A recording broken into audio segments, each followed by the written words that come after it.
I received an inheritance of $5 million and decided to put my son to the test. I called him and told him I'd lost everything, that I needed to move into his house the very next day. He responded with enthusiasm. He told me yes, that I should come. But the next morning, when I arrived with my suitcases at his front door, I could not believe what I was seeing. And what I discovered that day changed everything I thought I knew about my own family. My name is Eleanor. I am 71 years old, and until a week ago, I lived in a small apartment on the north side of the city. A modest place with walls that held 40 years of memories, yellowing photographs, and the silence of someone who learned to live alone. My husband died 8 years ago. Since then, life became a silent routine. I would wake up, prepare coffee, look out the window, and wait. Wait for what I do not know. Maybe I waited to feel something again. Maybe I waited for someone to knock on the door and remind me that I still mattered, but no one came. The days passed identical, one after another, like blurry copies of a life that once had color. I worked for 35 years in a textile factory. I got up every dawn, took the same bus, did the same job. I do not complain. That gave me a roof, food, and the possibility of raising my son, Michael. I raised him alone after his father left when he was barely 6 years old.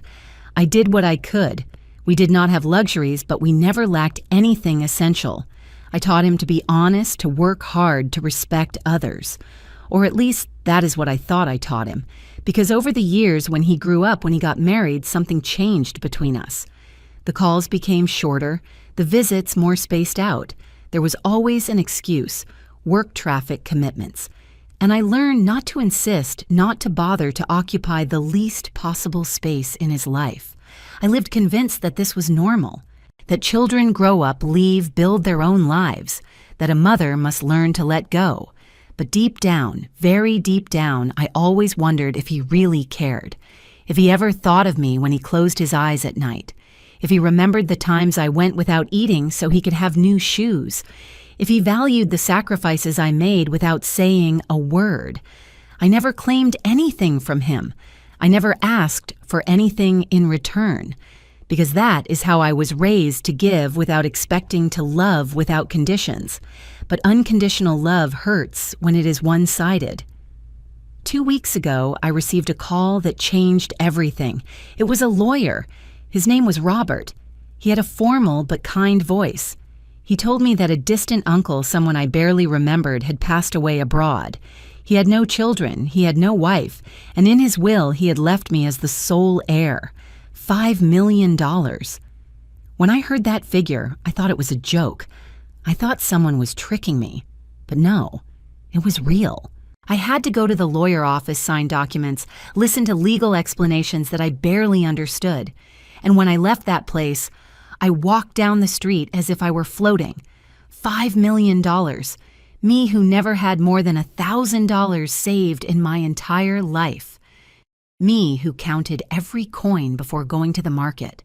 Me who got used to living with just enough. That night I could not sleep. I sat in the living room staring at the empty walls, feeling the weight of that news as if it were a rock on my chest. And then in the middle of the silence, a thought came.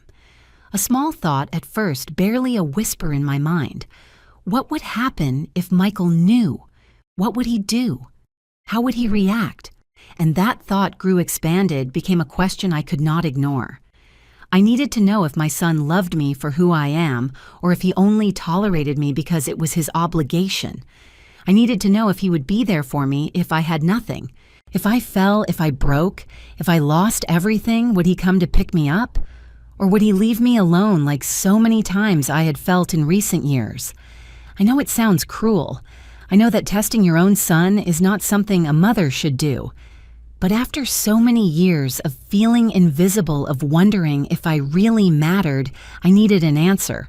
I needed to know the truth, even if it hurt, even if it broke my heart, because living in doubt is worse than living in certainty, even if that certainty is painful. So I made a decision.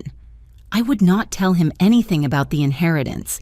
Instead, I would make him believe that I had lost everything, that I was in a desperate situation, that I needed his help. And depending on his reaction, I would know who my son really was. I would know if the values I tried to instill in him still lived in him or if they had been lost along the way. I spent 3 days preparing. I rehearsed the words in my head over and over again. I thought about every detail of the lie I was about to tell. It hurt to do it. It hurt to have to lie to him, but I needed that truth more than I needed to keep the peace. Because peace built on doubt is not peace. It is just an uncomfortable truce with reality, and I was already tired of living in that truce. I wanted to know. I needed to know. Finally, the day came. It was a Tuesday afternoon around 5. I sat on the living room sofa with the phone in my hand, feeling my fingers tremble. I took several deep breaths, trying to calm the nerves that ran through my body like electric current. I dialed Michael's number. It rang once, twice, 3 times. Every ring felt eternal. I was about to hang up to forget all that absurd plan to settle for not knowing. But then I heard his voice. "Hello, Mom," he said. He sounded distracted, as if he were doing something else while talking to me. I heard background noise, maybe the television or music. I felt a lump in my throat, but I kept going. "Michael, I need to talk to you," I said with a trembling voice. "Something very serious happened." There was a brief silence on the other end. "What happened, Mom? Are you okay?" he asked with a tone that tried to sound worried, but still had that air of being half present in the conversation. "I lost everything," I told him. The words came out easier than I expected, as if my mouth had decided to believe its own lie. "I had problems with the bank, with some debts that I could not pay. They are going to take away the apartment. I have nowhere to go. I have no money to rent another place." I paused. I let the silence do its work. "I need to stay with you for a while, Michael, just until I can solve it. It will not be much time, I promise you. I just need a place to sleep while I find a way to get ahead."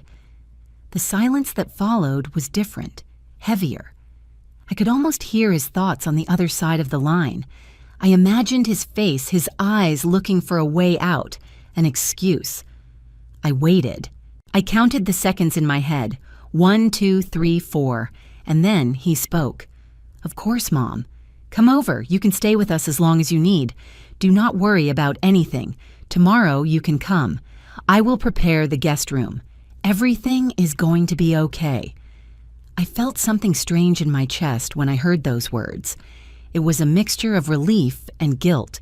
Relief because my son had said yes, that he would receive me, that he would not leave me on the street. Guilt because I was lying to him, because I was manipulating the situation to get an answer. But there was also something else, something I could not define clearly. A small alarm in my intuition telling me that his answer had been too fast, too perfect. As if he had been waiting for me to say exactly that. As if he already knew what to say. "Thank you, my love," I replied with a broken voice, letting the tears that threatened to come out give authenticity to my performance. "You do not know how much this means to me. Tomorrow morning I will be there with my things. Do not bring much, Mom." He interrupted me. "Only the essentials. There's not much space here, but we will manage." Yes, of course," I told him. "Just a few suitcases. See you tomorrow then." "Rest, Mom," he told me before hanging up. "Everything is going to work out well." When the call ended, I sat there with the phone still in my hand, looking at the screen that had turned black. It had worked. Michael had said yes. He had opened the doors of his house to me. I should feel happy, relieved, proud of having raised a son capable of helping his mother in a difficult moment. But that strange feeling would not go away, that little voice in my head whispering that something was not right. I tried to ignore it. I told myself that I was being paranoid, that my own lies were making me doubt everything, that my son had responded exactly as a good son should respond. But the doubt was already planted, growing like weeds in my mind. That night, I packed 2 suitcases. I put in clothes, some personal hygiene items, old photographs, a book I never finished reading. While I folded each garment, while I put away each object, I felt as if I were preparing for a trip with no return. As if crossing the door of Michael's house the next day, something fundamental would change forever. I did not know exactly what, but I felt it in my bones. That silent certainty that only experience and years give you. I slept little. I woke up several times during the night, looking at the ceiling, listening to the sounds of the early morning. The occasional cars passing by the street, the distant bark of a dog, the hum of the refrigerator. At 6 a.m, I was already awake, sitting in the kitchen with a cup of cold coffee between my hands. I looked around. That apartment had been my refuge for so long. Every corner had a story. The stain on the wall where Michael had thrown a ball as a child. The window from where I used to watch him play in the street. The table where we ate dinner together thousands of times. Where I did his homework with him, where we celebrated his birthdays with simple cakes and cheap candles. All that was still there, intact, waiting for me. But I was about to leave towards the unknown. At 8 a.m, I called a taxi. The driver helped me take down the suitcases. We got into the car and I gave him Michael's address. He lived in a middle-class neighborhood on the other side of the city, in a small but pretty house that he had bought 3 years ago with his wife Sarah. I'd only been there twice, one when they moved another at Christmas last year. The 2 visits were brief, uncomfortable, full of forced silences and smiles that did not reach the eyes. Sarah was always polite to me, but distant, as if I were an unwanted guest but tolerable out of courtesy. She never said anything bad to me. She never disrespected me. But she did not make me feel welcome either, and Michael never said anything about it. He never defended my place in his life. He just let things be as they were without interfering, without taking sides. The trip took 40 minutes. I looked out the window the whole way, watching the streets past the buildings, the people walking in a hurry towards their jobs or their lives. I wondered how many of them would be living their own lies, their own secret tests, their own family doubts. The taxi finally stopped in front of Michael's house. I paid the driver, took down the suitcases, and stood on the sidewalk looking at that beige house with its small front garden and its dark wooden door. I took a deep breath. This is it, I told myself. There's no turning back. I walked towards the door, dragging the suitcases behind me. Every step felt heavy, loaded with expectation and fear. I reached the front. I raised my hand to ring the doorbell. But before I could do it, something made me stop dead. There was a sign that should not be there. And when I read what it said, I felt like the ground opened under my feet. For sale. Those 2 words stuck in the front garden like a stake in my heart. A large sign, white with red letters, impossible to ignore. For sale. I let go of the suitcases. They fell to my feet with a dull thud that I barely registered. My eyes could not look away from that sign. I blinked several times, thinking that maybe I was seeing wrong, that my tired eyes were playing a trick on me. But no, there it was. Clear, real, undeniable. I approached the door. I felt my legs trembling. I rang the doorbell. Once, twice, 3 times. Nothing. Absolute silence. I pressed my ear to the door, trying to hear any sound from inside. Steps, voices, music, something. But the house was dead, empty. I knocked harder now, with my knuckles hitting the wood with growing desperation. Michael! I shouted. Michael, it is me, your mom. Open, please. My voice sounded strange, high-pitched, broken, but no one answered. I walked towards the window. I leaned in, covering my eyes with my hands to see better through the glass. The curtains were drawn, but I could see some spaces. The living room was empty. There was no furniture. There was nothing, only bare floors and white walls. I felt a cold go through my body, a cold that had nothing to do with the weather. It was the cold of understanding, of the horror that begins to take shape when the pieces of a terrible puzzle begin to fit together. I moved away from the window, took a few steps back, unable to process what I was seeing, and then I heard a voice behind me. "Excuse me, ma'am, are you looking for someone?" I turned around sharply. It was an older woman, probably my age, with gray hair tied in a bun, dressed in a light green sweater and denim pants. She had a shopping bag in her hand. She looked like the typical curious neighbor, but kind. "Yes," I said, trying to control the tremor in my voice. "I am looking for my son, Michael. He lives here or lived here. What happened? Why is that sign there?" The woman made a grimace of understanding mixed with pity. "Oh, you are Michael, mother," she said, nodding. "I am Grace. I live in the house next door. I saw you a couple of times when you came to visit." Yes, I answered with impatience. "Do you know where my son is? What happened here?" Grace put her bag on the ground and came a little closer. Her expression became serious, almost uncomfortable. "Look, ma'am, I do not know exactly what happened, but last night there was a lot of movement here. I saw a moving truck. I saw Michael and his wife Sarah taking things out in a hurry. They seemed to be in a big hurry. I went out to ask him if everything was okay, and Sarah barely answered me. She said they had a family emergency that they had to leave urgently. She did not give me more details. They loaded what they could into the truck and left. It must have been around 10 at night. I felt my mouth go dry. "Last night?" I repeated, almost voiceless. "But if I called him yesterday afternoon, if he told me to come today to prepare the guest room?" Grace looked at me with those eyes that say more than words. With that look people give you when they know you are discovering something painful and they do not know how to help you. "I am very sorry, Eleanor," she said with genuine compassion. "I do not know what to tell you. I just know they left last night and left the house empty. Early this morning, someone from the real estate agency came to put up the sign. I put a hand to my chest. I felt like I could not breathe well. My son, my own son. He had told me yes to come, that I would stay with him. And as soon as we hung up the phone, as soon as that conversation ended, he packed his things and fled. He fled from me. He fled from his own mother. The pain I felt at that moment was not physical, but it was as real as if they had stuck a knife in my stomach.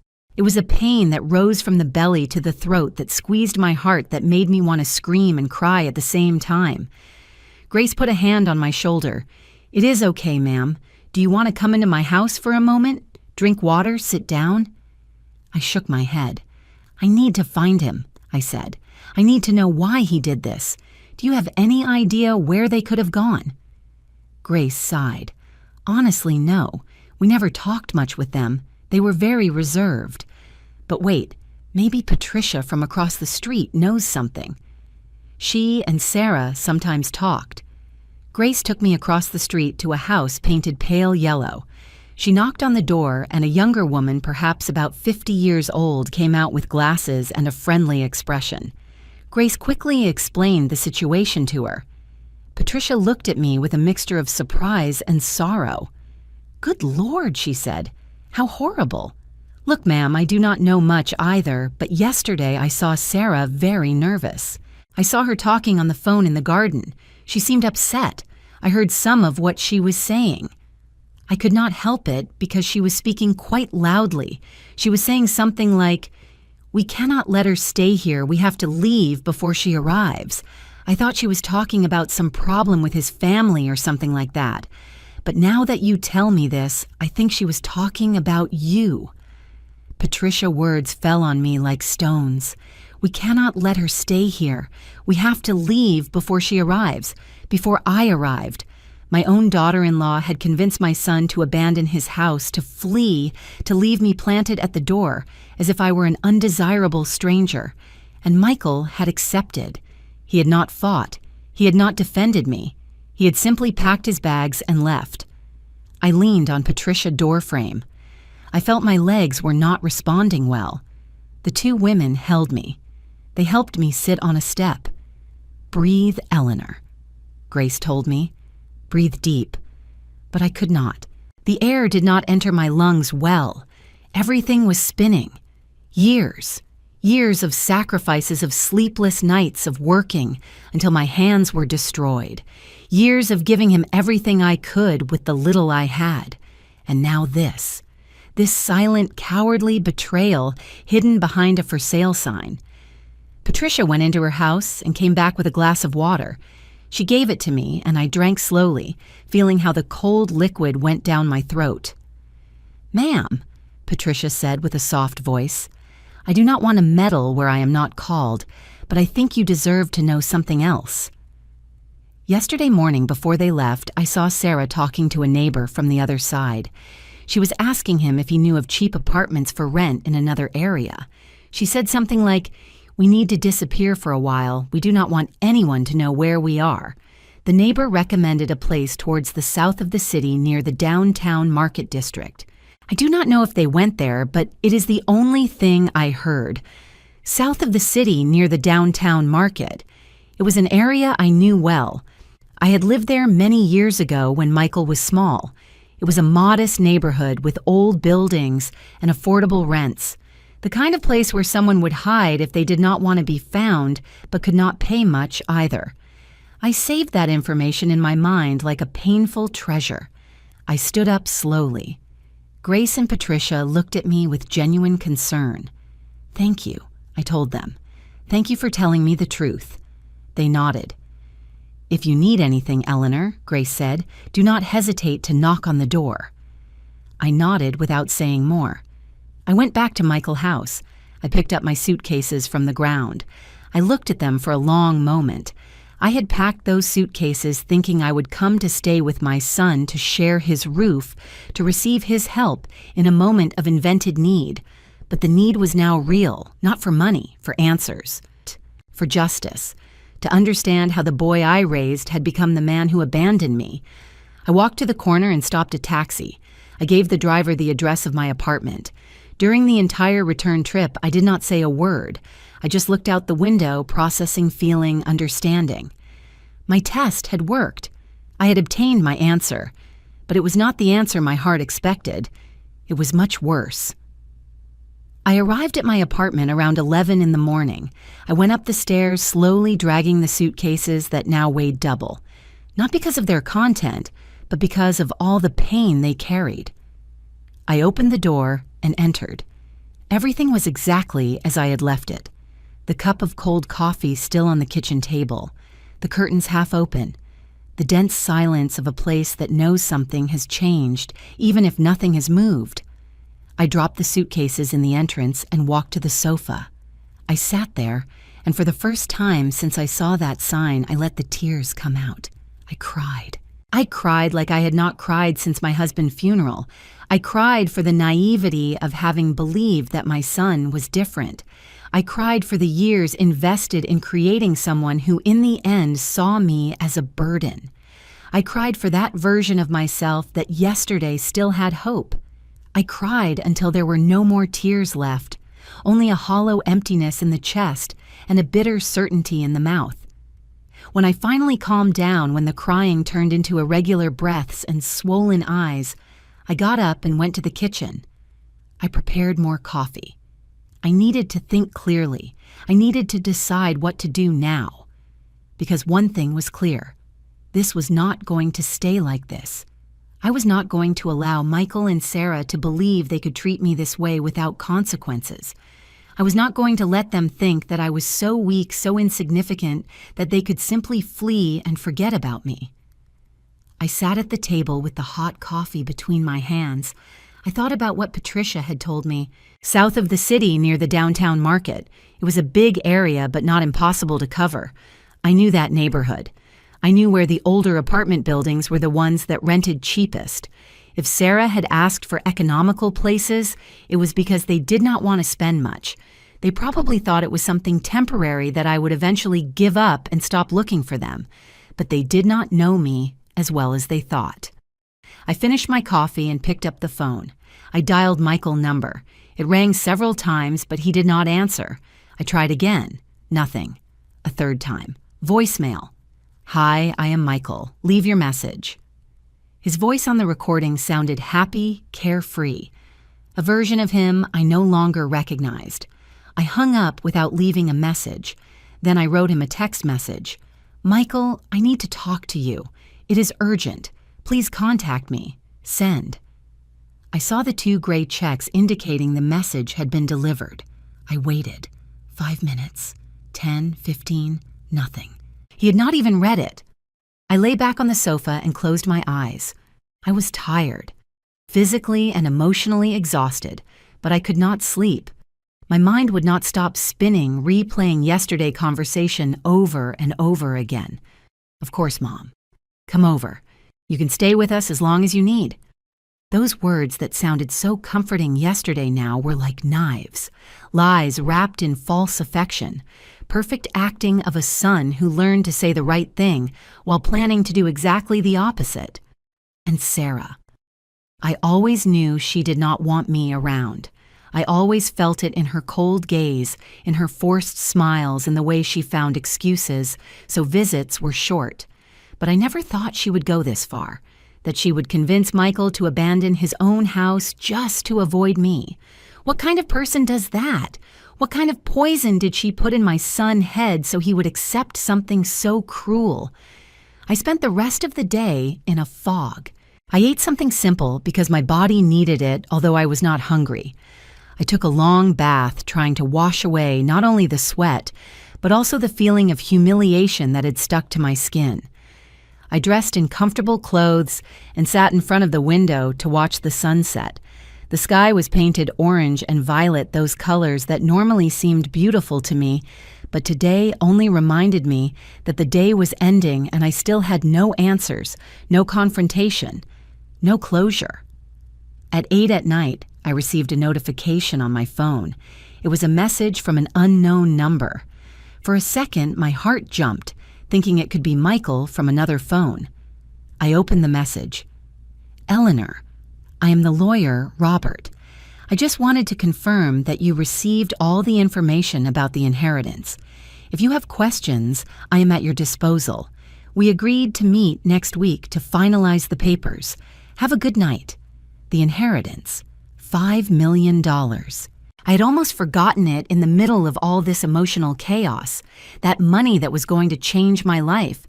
That money that had given me the idea to test Michael. And now, ironically, that same money had become the answer to a question I never wanted to ask out loud.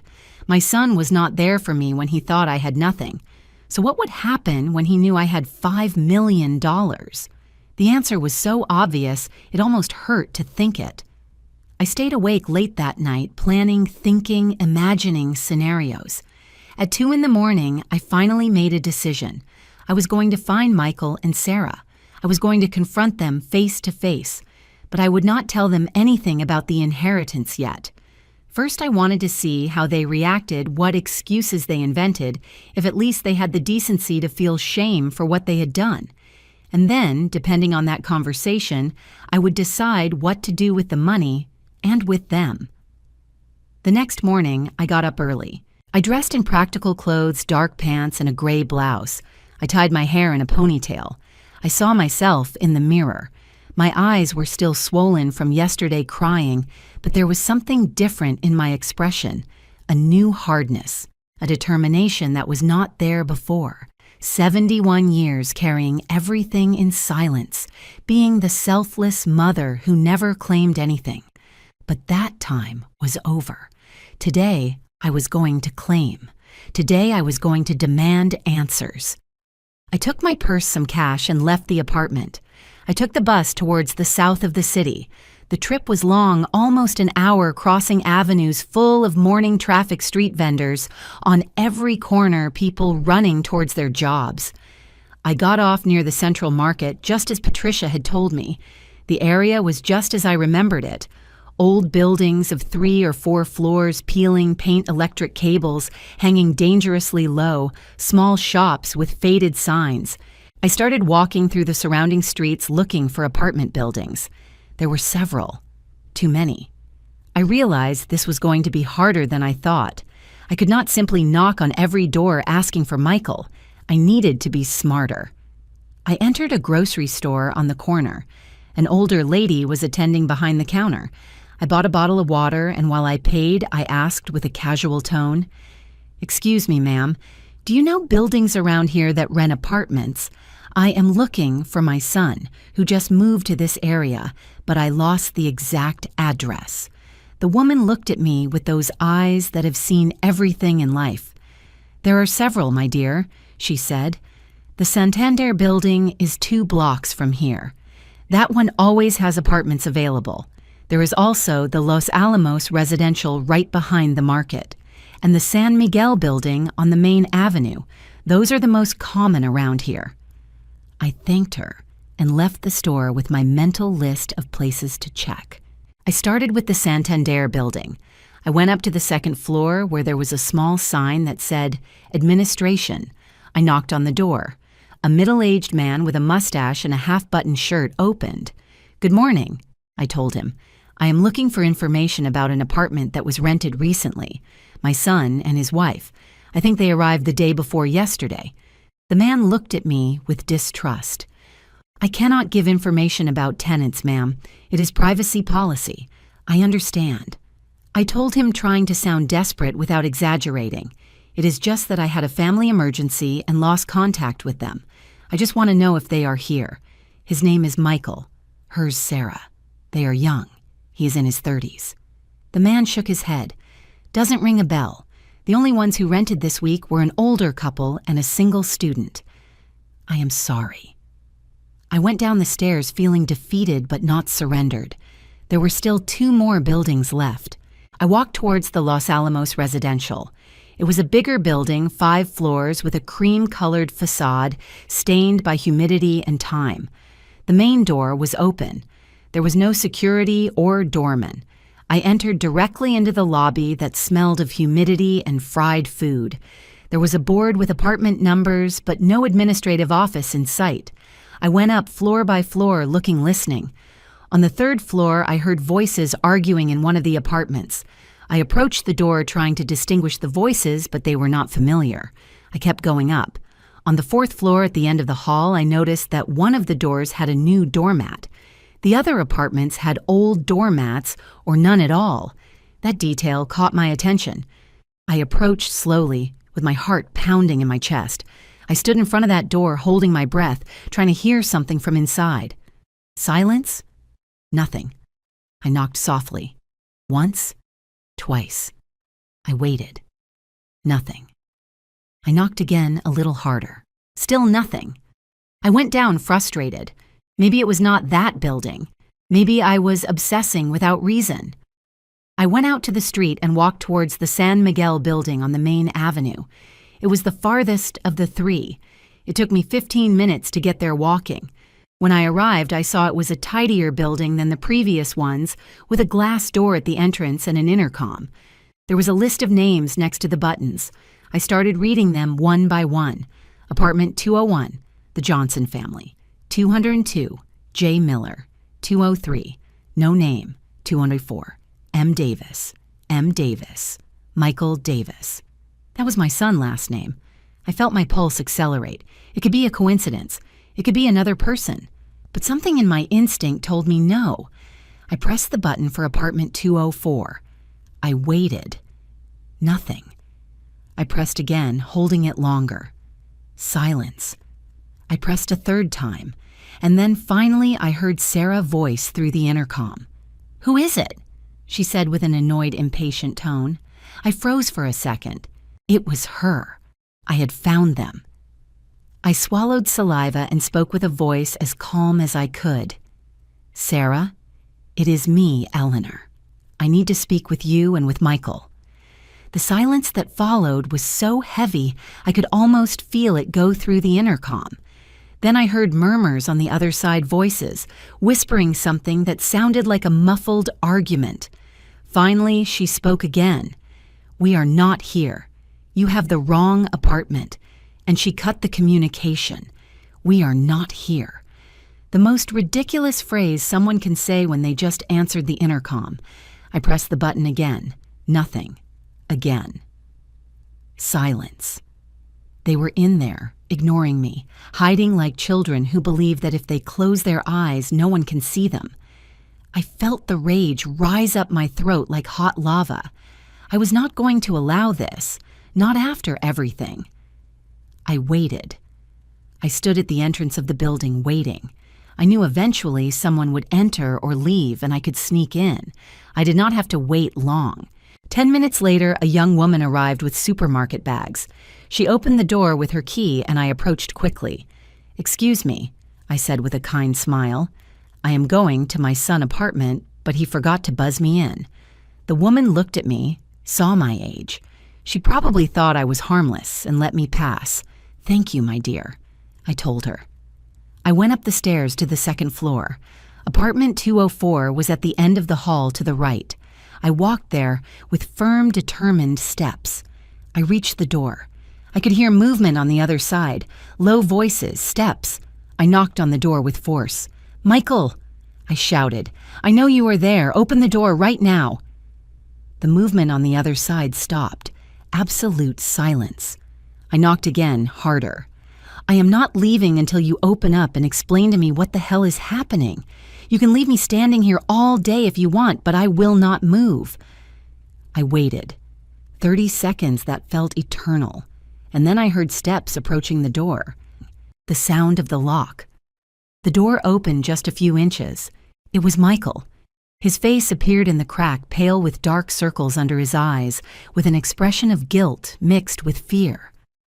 "Mom," he said with a low voice. "What are you doing here? What am I doing here?" I repeated, feeling my voice tremble with pure indignation. "What am I doing here, Michael? I came to your house as you told me. I arrived with my suitcases like we agreed, and I found a for sale sign and the house empty. You stood me up. You fled. You fled from your own mother. That is what I am doing here. I came for you to explain why." Michael lowered his gaze. He could not hold my eyes. "Mom, He began to say, but stopped. Sarah appeared behind him. She had her arms crossed and a hard expression on her face. "Eleanor, this is invasion of privacy," she said with a cold tone. "You cannot come to our apartment like this without warning." I laughed. A bitter, dry laugh without humor. Invasion of privacy. Sarah, seriously. "Yesterday, my son told me to come live with them. He told me to prepare my things. And you fled in the middle of the night. Who invaded whose trust here?" Michael finally looked up. "Mom, it was not like that," he said. "It was an emergency. We had to move fast and—" "Do not lie to me," I interrupted him. "The neighbors told me everything. They heard Sarah say you had to leave before I arrived. It was not an emergency, Michael. It was an escape. A cowardly escape because you did not want to take care of me when you thought I had nothing." Sarah took a step forward.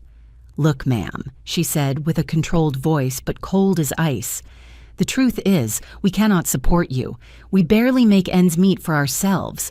Michael does not have a stable job. I earn minimum wage. We do not have space or resources for another person.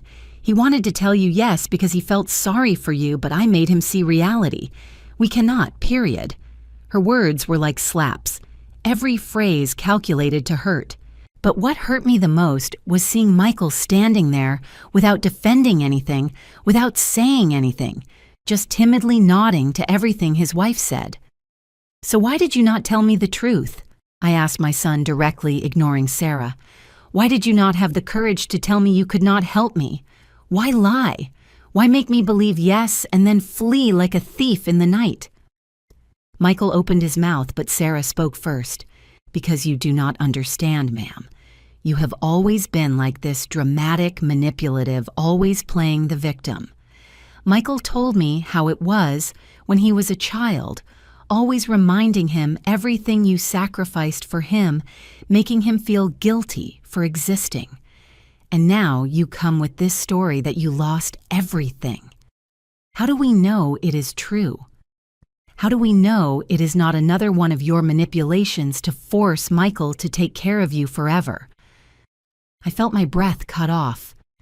Manipulative, dramatic, making him feel guilty for existing. Those words coming out of Sarah's mouth, but clearly planted there by private conversations with my son. Conversations where Michael had reinterpreted his entire childhood, where he had turned my sacrifices into burdens, my love into manipulation. I looked at Michael looking for some sign that he did not believe that Sarah was exaggerating, but he stayed there quiet with his head down without contradicting anything. "It is true, Michael," I asked with a broken voice. "Is that how you see everything I did for you? As manipulation? As drama?" He finally looked at me. His eyes were red shiny, but not from tears of sadness, but from discomfort. "Mom, it is not that." He started. Sarah interrupted him again. "Look, ma'am, enough. We need you to leave. We have nothing more to talk about. If you really lost everything, go to social services, ask the government for help, but do not involve us in your problems." In that moment, something broke inside me. It was not dramatic or noisy. It was silent, like when a glass breaks under water. A clean, definitive, irreversible break. I looked at Sarah, then at Michael, then at Sarah again. And then I spoke with a calm I did not even know I had. "Okay," I said. "I understand perfectly. I am not going to bother you anymore. But I want Michael to tell me. I want to hear it from his mouth. I want him to look me in the eyes and tell me he cannot help me, that he does not want to help me, that he prefers to leave me alone on the street. I want to hear him say that." Sarah was going to speak, but Michael raised a hand, stopping her. He looked at me. For the first time in that entire conversation, he looked straight into my eyes, and with a trembling voice, almost inaudible, he said, "I am sorry, Mom. I cannot. We cannot. It is better this way." I nodded slowly. "Better this way," I repeated. "For whom, Michael? For whom is it better?" He did not answer. He just lowered his gaze again. Sarah closed the door in my face without saying another word. I heard the sound of the lock turning. I stood there in that empty hallway looking at the closed door, processing what had just happened. I walked away from that door slowly, as if I were walking in the middle of a nightmare from which I could not wake up. I went down the stairs, holding onto the railing because I felt my legs weak, trembling. I went out of the building into the midday light. The sun was high, bright, indifferent to my pain.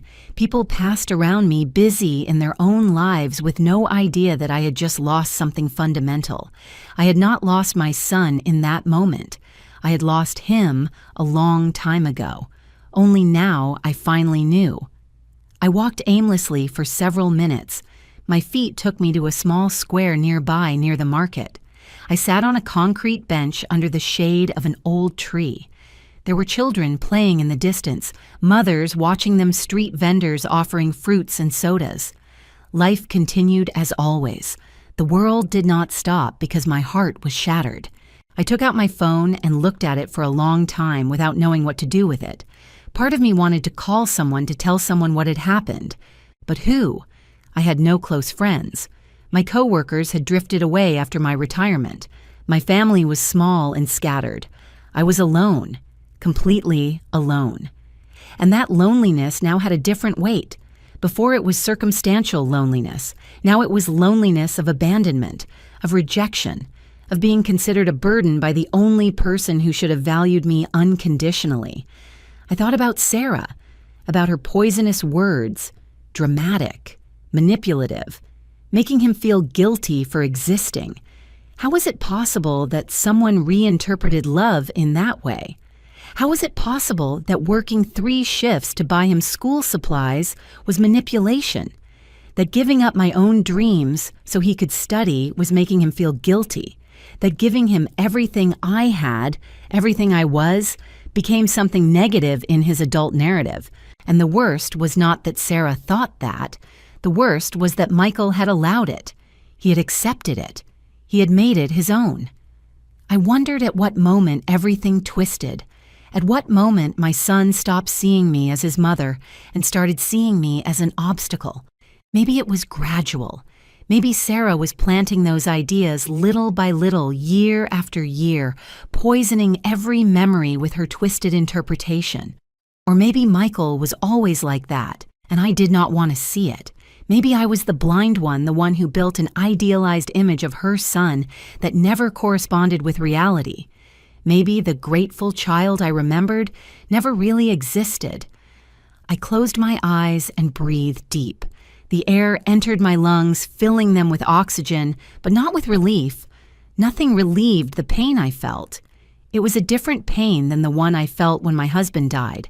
That was a pain of natural loss of a completed cycle of love that ended due to inevitable circumstances. This was a pain of betrayal, of unrequited love, of emotional investment that never bore fruit, of realizing too late that you sacrificed your life for someone who does not value it. I opened my eyes and looked at the phone again. I had a message. It was from the lawyer, Robert. "Eleanor, good morning. Confirming our appointment for Monday at 10 in the morning to sign the final inheritance documents. Please confirm your attendance. The inheritance. $5 million. The money that had triggered all this painful test. The money that now had a completely different meaning. I breathed deep and started thinking clearly for the first time since I left that apartment. Michael and Sarah knew nothing about the money. They had rejected me, believing I was poor, that I was a burden, that I had nothing to offer them. Their decision had been based on that premise. Now I had to decide what to do with that information. I could call Michael right now, tell him about the inheritance, see how he reacted. I imagined the scene. His surprise, his instant regret, Sarah changing her attitude completely, the two of them begging for forgiveness, inventing excuses, trying to regain my favor now that there was money involved. The idea gave me nausea. I did not want that. I did not want a bought love. I did not want my son to come back to me for $5 million. That would be even more painful than his rejection, because it would confirm that he never loved me for who I am, only for what I can give him. And if he came back now after rejecting me, it would only be for interest. There would be no redemption there. There would be no real reconciliation, only transaction. I stood up. My legs were not trembling so much anymore. I started walking back towards the bus stop. While I walked, the ideas ordered themselves in my head. Michael had made his decision. He had chosen. He chose Sarah over me. He chose comfort over responsibility. He chose selfishness over filial love. That choice hurt, but at least it was clear. Now it was my turn to choose, and my choice was not going to be driven by revenge nor by pain. It was going to be driven by dignity. I reached the stop and waited for the bus. When I got on, I looked for a seat by the window. During the entire trip back home, I was thinking, processing, planning. By the time I reached my apartment, I had already made several decisions. The first, I would not tell Michael anything about the inheritance. At least not yet.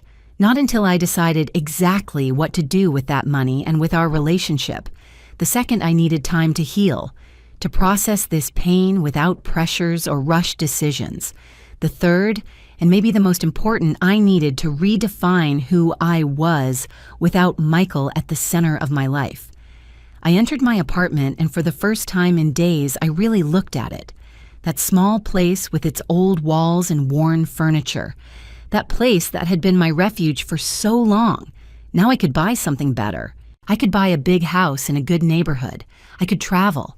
I could do all those things I could never do, because I was always saving, always thinking about the future, always sacrificing myself. And for whom? For a son who considered me a manipulator. For a son who fled from me in the middle of the night. I poured myself a glass of water and sat at the kitchen table. I took out an old notebook I had stored in a drawer. Writing had always helped me think. I started making a list. Things I want to do with my life. The first line took me several minutes to write because it implied admitting something difficult. Learn to live for myself. Not for Michael, not for anyone else. For me. I kept writing. Find a therapist. Yes, I needed to talk to someone professional about all this. I needed to process the pain in a healthy way. Travel to places I always wanted to know. Resume hobbies I abandoned. Make new friends. Help other people. Maybe volunteering at some shelter or community center. Use the money to do something good in the world. Something that gave me purpose beyond being a mother. While I wrote, I felt something strange. It was not happiness. I was still far from that. but it was something similar to liberation. As if by writing those words, I was finally allowing myself to exist outside the role of selfless mother. As if after 71 years I was discovering that I could be more than that I should be more than that. That night I slept better than expected. Not well, but better. I dreamed confusing things. Fragments of memories mixed with invented scenes. Michael as a child playing in the park, Sarah closing the door in my face, my husband smiling at me from somewhere far away, the lawyer Robert handing me a giant check. Everything mixed in that nonsense logic of dreams. I woke up early the next day. It was Saturday. I made coffee. I showered. I dressed. I felt different. Still hurt. Still processing. But different. Stronger, maybe. Or maybe just more resigned. I took my phone and wrote a message to the lawyer, Robert. Good morning. I confirm attendance for Monday at 10. I would also like to consult you about options to invest or donate part of the inheritance. I need advice, thank you. Send. Then I opened Michael Chat. Our last exchange was from 2 days ago. My message unread. My call unanswered. I started writing. Michael, after what happened yesterday, I understand your position. I am not going to bother you anymore. Everyone makes their decisions and the consequences that come with them. I hope someday you understand what you lost. Not money or material things. You lost someone who loved you unconditionally all your life. That cannot be recovered. Take care. I read the message several times before sending it. It sounded hard but fair. It sounded final. Because it was. I pressed send. I saw how the message was delivered. This time, he did read it almost immediately. The 2 checks turned blue. I waited. I saw the 3 dots indicating he was writing something. The dots appeared and disappeared several times. Finally, his answer arrived. Mom, please do not be like that. Give me time to fix things with Sarah. This is complicated. It is not that I do not love you. I just need space right now. I read his message and felt a mixture of emotions. Part of me wanted to believe him. I wanted to cling to that small sign that he still cared. But another part, the part that had matured painfully in the last days, knew that those were just empty words, excuses, emotional crumbs thrown to keep me close, just in case he needed me in the future. I did not answer. I left the message on read and put the phone away. The rest of the weekend passed in a strange calm. I did not write to Michael again, and he did not insist either. I spent the time organizing my apartment, reading, watching old movies I found on a television channel. Simple things that kept me busy without demanding too much emotionally. On Sunday afternoon, I called an old coworker, Linda, with whom I had lost contact. We talked for almost an hour. I told her a summarized version of what had happened without mentioning the inheritance. She listened to me with patience, and in the end, she told me something that stayed with me. Eleanor children are not investment projects. They are independent people who make their own decisions. Sometimes those decisions hurt us, but we cannot live our lives waiting for them to validate us. Her words were simple, but true. Monday came quickly. I got up early. I got ready with care. I chose a light coffee-colored dress I had not worn in years. I combed my hair well. I even put on a little makeup. I wanted to look presentable, dignified, not like the broken woman I had been the last few days, but like the woman who was trying to rebuild herself. I took a taxi to Robert's office. The building was downtown, a modern tower of glass and steel that contrasted with my world of old apartments and dusty streets. I went up to the 12th floor in a silent elevator with soft music in the background. Robert's office was elegant, but cozy. Wood floors, caramel-colored leather furniture, abstract paintings on the walls. The receptionist welcomed me with a smile and offered me coffee. I accepted. Minutes later, Robert came out to greet me. He was a man of about 50. Gray hair, perfectly combed, impeccable dark suit. Kind but professional expression. "Eleanor, what a pleasure to see you," he said, shaking my hand. "Come in, please." I followed him to his private office. He sat behind a large dark wood desk, and I settled into a chair in front of him. He started taking documents out of a folder.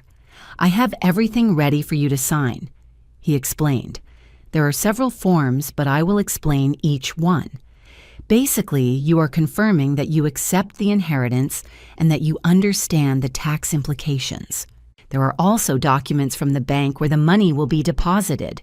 Once we sign everything, the process takes about a week and the money will be available in your account." I nodded and started signing where he indicated. My name over and over again, Eleanor Martinez. Every signature felt surreal, as if I were signing the entrance to a completely different life. When we finished with the main documents, Robert closed the folder and looked at me.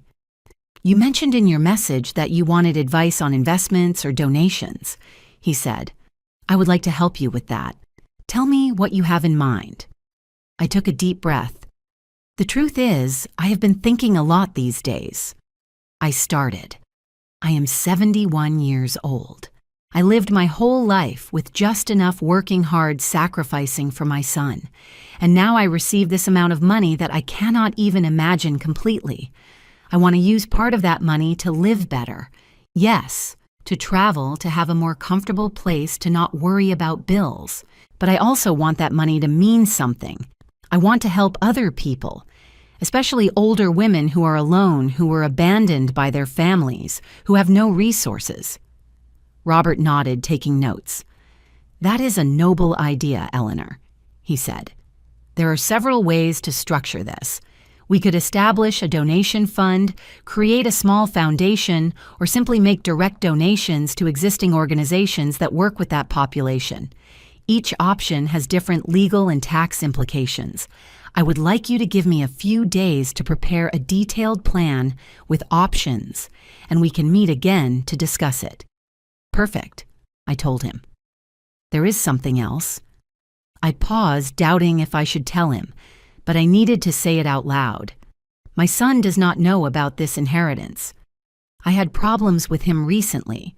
He rejected me when he thought I had nothing, and now I do not know if I should ever tell him. I do not know how to handle that situation." Robert looked at me with an expression that mixed professionalism with genuine empathy. "Eleanor, legally, you have no obligation to inform anyone about this inheritance. The money is completely yours to do with it what you consider appropriate. That said, and I speak now not as your lawyer, but as someone who has seen many complicated family situations, my advice would be to take your time. Do not make rushed decisions about your son while emotions are fresh. Give it time. Use these next few months to focus on yourself, on healing, on discovering what you really want. Decisions about your son can wait." His words made sense. I nodded slowly. "You are right," I said. "I need to focus on me first." Robert smiled. "Exactly. And when you are ready, if you decide you want to share some of this with your son or not, it will be a decision you make from a place of clarity and not from pain." We said goodbye with a handshake. He told me he would contact me in a few days with the investment and donation plan.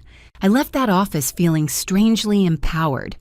I went down in the elevator and went out to the street. Downtown was full of life. Office workers on their lunch hours, street vendors, tourists taking photos. I stood on the sidewalk for a moment, simply observing. And then I made an impulsive decision. Instead of taking a taxi back home, I started walking.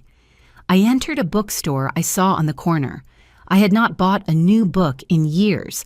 I always got them used or at the library. I walked through the aisles, touching the spines of the books, reading titles. Finally, I chose 3. One about travel in Europe, another about meditation and emotional healing, and one of contemporary poetry. At the register, when the cashier gave me the total, I took out my card without thinking twice. $75. Before that would have been a fortune for me. Now it was insignificant. But the act of buying it, of not having to count every coin, felt like a small act of freedom. I left the bookstore with my bag of books and kept walking. I passed in front of an elegant restaurant with tables on the terrace. I stopped. I looked at the menu displayed at the entrance. Dishes that cost what I used to spend on food for a whole week. I went in. The waiter welcomed me with courtesy and took me to a table by the window. I ordered a seafood pasta dish and a glass of white wine. While I waited for my food, I looked around. Couples talking, groups of friends, laughing, people alone like me, but all seeming comfortable in their own company. When my food arrived, it was delicious. Every bite was a small celebration, not of the inheritance itself, but of finally allowing myself to enjoy something, without guilt, without thinking if I should be saving that money for something else or for someone else. I ate slowly, savoring. I drank the wine, feeling how it relaxed my tense shoulders. And when I finished and paid the bill, $120 with tip included, I felt good. Not happy yet, but good. I walked a little more before finally taking a taxi home. When I arrived at my apartment, it was almost 4 in the afternoon. I checked my phone. I had 2 messages. One was from Linda asking how I was. The other was from Michael. My heart gave a little jump when I saw his name. I opened the message. "Mom, I need to talk to you. It is important. Can we meet?" I looked at that message for a long time. Part of me wanted to answer immediately. I wanted to know what was so important. I wanted to believe that maybe he had reconsidered. But the other part, the part that was learning to protect itself, knew I was not ready yet. I put the phone away without answering. I made myself a tea and sat on the sofa with one of my new books, the one on meditation and emotional healing. I started reading. The first chapter talked about grief. Not only grief for death, but grief for losses of all kinds. Loss of relationships, loss of the version of someone you thought you knew, loss of expectations. Every word resonated in me as if the author were speaking directly to me. That night before sleeping, I checked Michael's message again. I still had not answered. I decided I would give him an answer, but not yet. Not when he wanted, but when I was ready. For the first time in my life as a mother, I was going to put my emotional needs first. I was going to decide the terms of our relationship if there was still going to be one. And that felt terrifying, but also necessary. I went to bed thinking about all the things I could do with my new life, places I could visit, people I could help, versions of myself I could discover, 71 years old and barely starting to live for me. How ironic, how sad, how liberating, all at the same time. 3 days passed without me answering Michael's message. 3 days in which he wrote 2 more times. The first message said, "Mom, please answer. I really need to talk to you." The second more desperate. "Mom, do not ignore me like this. Something happened. I need to see you." Every message made my heart squeeze a little. But I kept my decision. I was not ready. And more importantly, I needed him to understand that I was not at his disposal every time he decided he needed me. During those 3 days, I kept busy. I called Linda and we agreed to meet for coffee. It was the first time in years I went out socially with someone who was not family. We sat in a small cafe near my house and talked about everything. About our years in the factory, about how our lives had changed since then, about her grandchildren who visited her every weekend. I did not tell her about the inheritance, but I did tell her more details about what had happened with Michael. She listened without judging, and in the end she told me something that felt like a hug. "Eleanor, you deserve people in your life who value you. If Michael cannot be that person right now, then you need to surround yourself with those who can. You are not alone, even if sometimes you feel that way." I also spoke on the phone with the lawyer Robert. He presented me with several options to structure the donations I wanted to make. The one I liked the most was creating a permanent fund that gave scholarships and financial aid to women over 60 in vulnerable situations. I decided to allocate $1 million for that fund. The rest I would divide among safe investments for my future, a new house travels, and a reserve for emergencies. Robert would take care of all the legal paperwork. I would sign the final papers next week. On Thursday afternoon, 4 days after Michael's last message, I finally decided to answer him, but not in the way he expected. Instead of accepting to see him immediately, I wrote Michael. "I received your messages. If you need to talk, we can do it, but it will be on my terms. Sunday at 3 in the afternoon at Central Park at the main fountain. If you do not arrive, there will not be another opportunity." His answer arrived in less than a minute. "I will be there, Mom. Thank you. I love you." I read that I love you with a mixture of skepticism and pain, easy words to say when something is needed, more difficult to demonstrate with actions when there is nothing to gain. I put the phone away and prepared myself mentally for that meeting. I knew I had to decide what I would tell him, what I would not tell him, and above all, what limits I would establish regardless of what he said. Sunday arrived with a partly cloudy sky. I dressed in comfortable clothes, sand-colored pants, and a white blouse. Nothing special. I did not want to look like I was trying to impress him. I arrived at the park 10 minutes before 3. The main fountain was surrounded by families, children running, couples sitting on the benches. I found a place with some privacy and sat to wait. Michael arrived on time. I saw him approaching from afar. He walked with quick steps, nervous. He wore jeans and a wrinkled shirt as if he had dressed in a hurry. When he reached where I was, he stopped a meter away. "Mom," he said. "Thank you for agreeing to see me." I nodded without saying anything. I sat down and he sat next to me on the bench, leaving a prudent space between us. There was an uncomfortable silence. Finally, I spoke.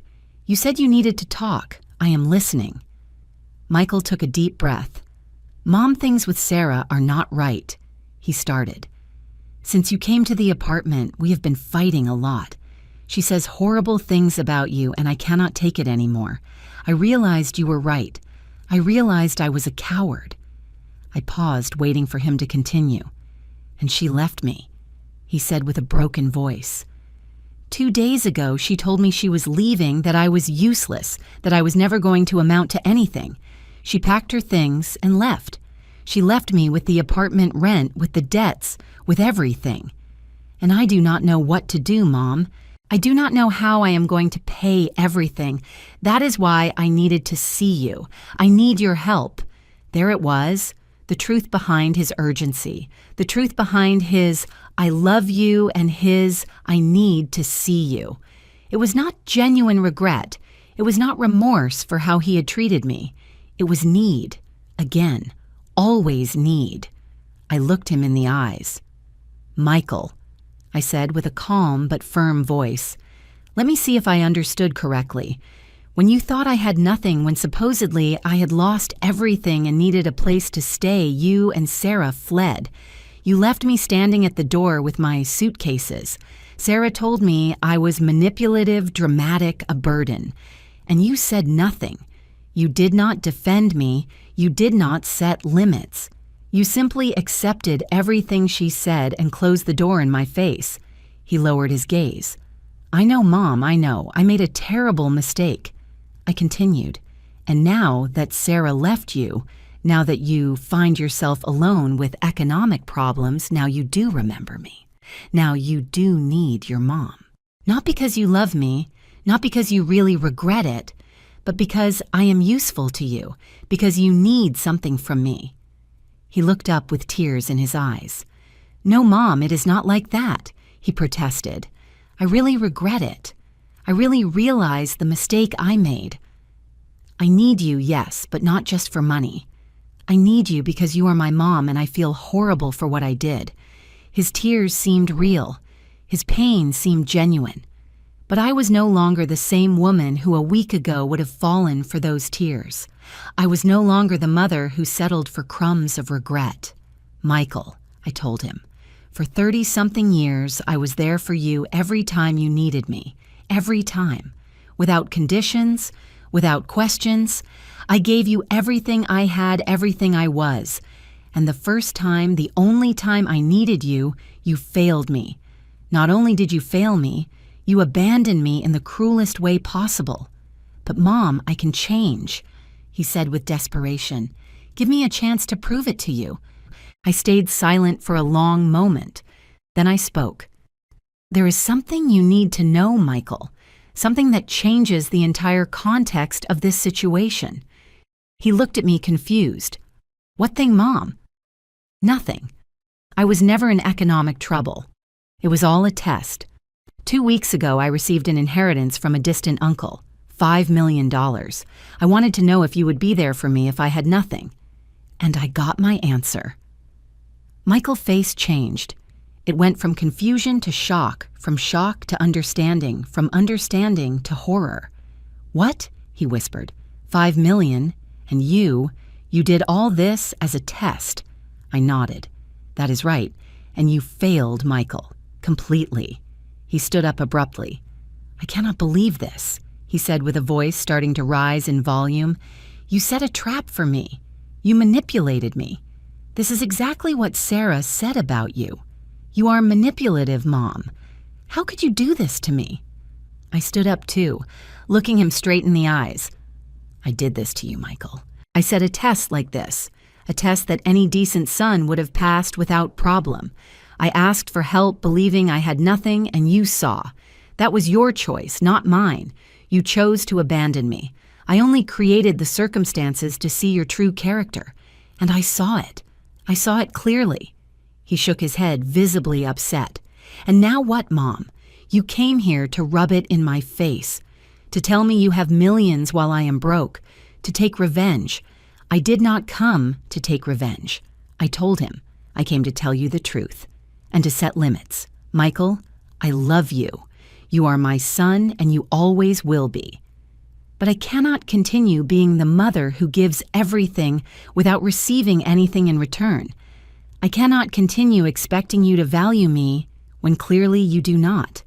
So this is what is going to happen. I am going to live my life. I am going to use that money to do things I always wanted to do and to help people who really need it. And you are going to learn to fend for yourself, without Sarah, without me, just you. Maybe when you achieve it, when you really grow up and mature, we can rebuild something. But it will not be soon, and it will not be on my previous terms. But Mom, he began to say. I interrupted him. There are no buts, Michael. This is my decision. You can be angry with me. You can think I am manipulative, as Sarah made you believe. You can think whatever you want.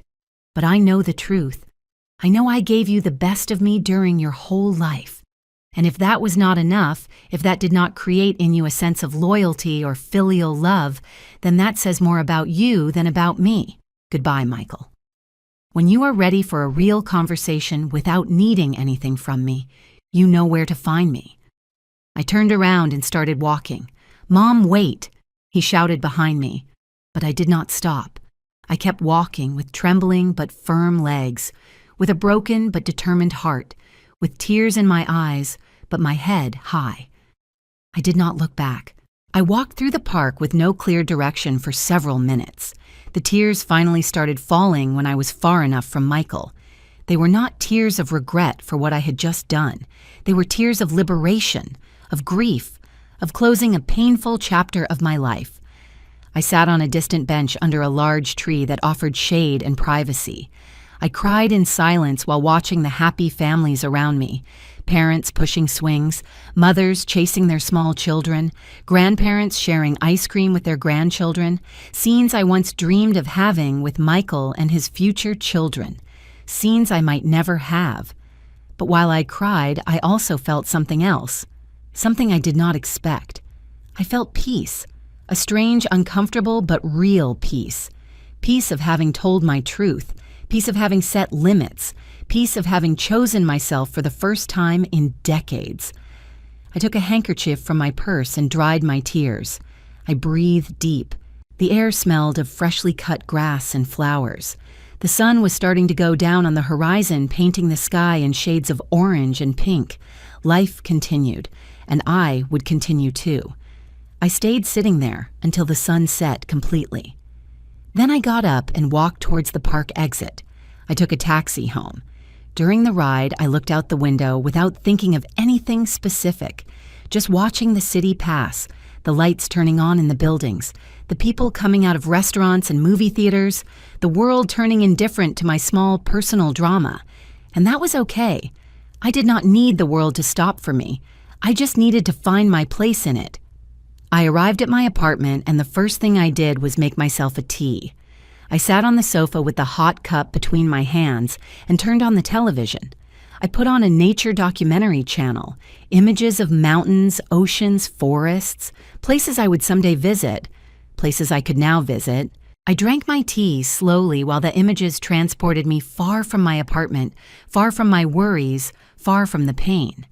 That night, I slept deeply. I did not dream anything I remembered, only a black, restful, necessary sleep. I woke up Monday feeling different, lighter, as if I had left a huge weight in that park yesterday. I made coffee, had a good breakfast, and sat down to plan my day. First, I would call Robert to confirm I wanted to proceed with all the plans we had discussed. Second, I would start looking for houses. I did not want something too big or ostentatious, just a more comfortable place with good natural light, maybe a small garden. Third, I would investigate painting or pottery classes.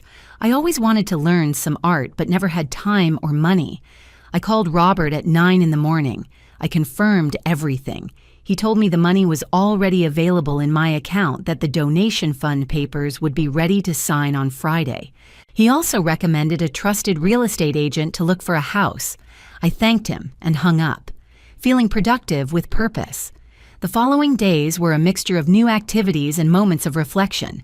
I visited 5 houses with the real estate agent. The 5th one was perfect. A small 2-bedroom house in a quiet neighborhood. It had a garden with fruit trees, large windows that let in a lot of light, and a spacious kitchen.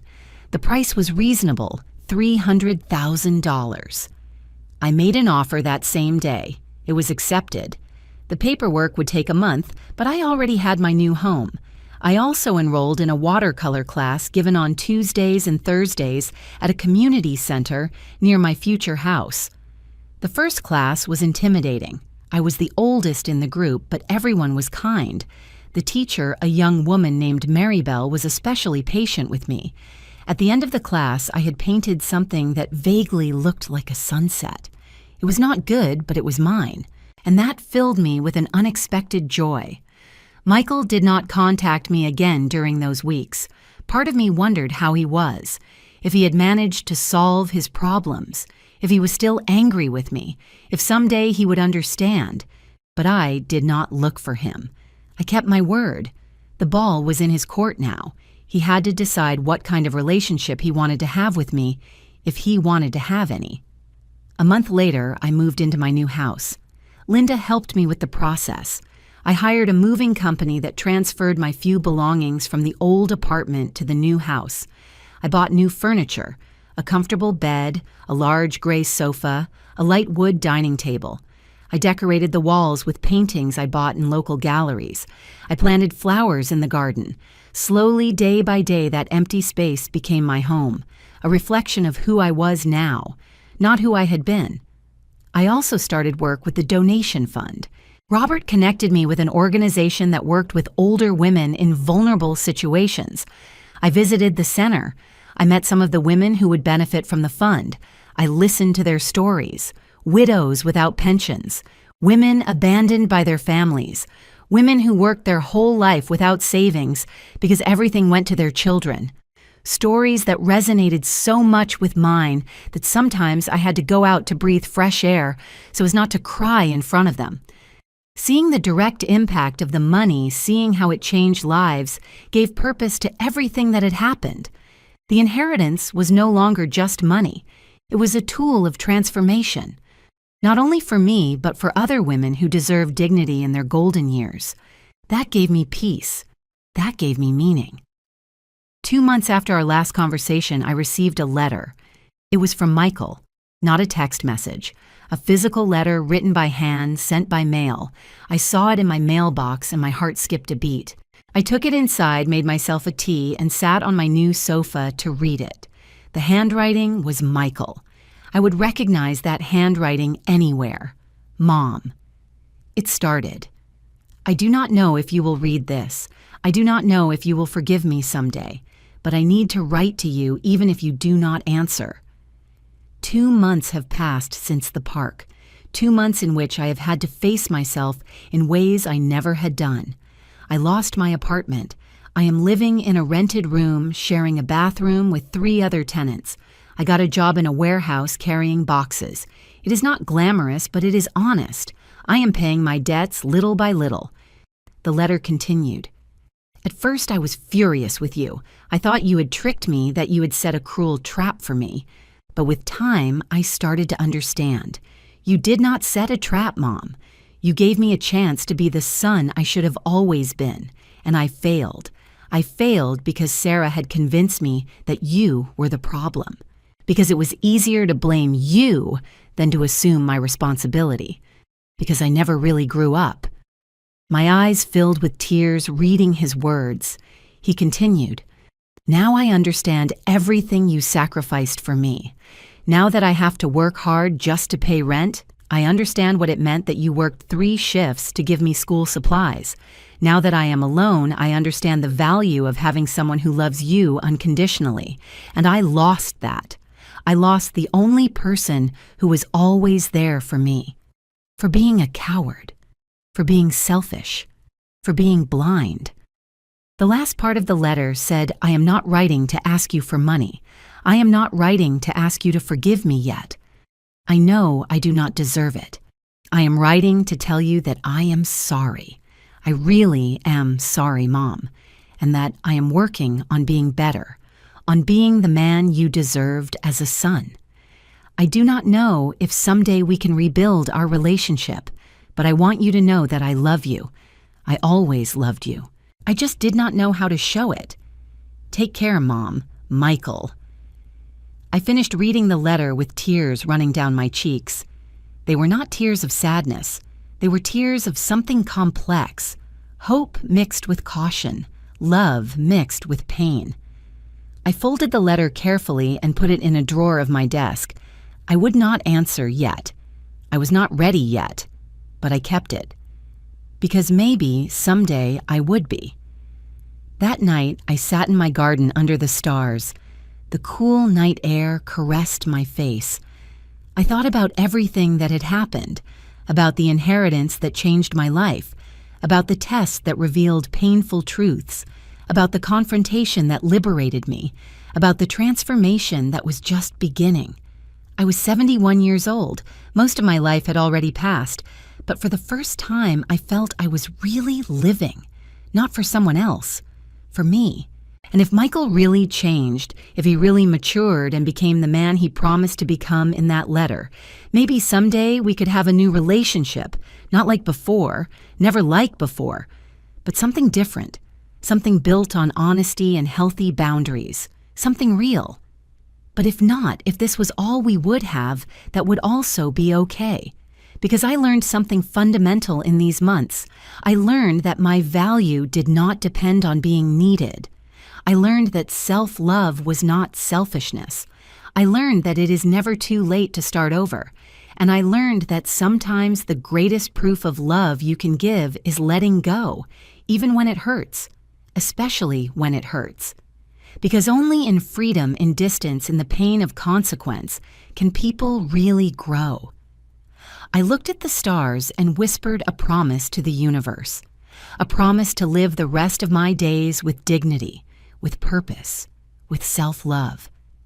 I had received $5 million, but the most valuable thing I won was not the money. It was recovering myself, and that was priceless.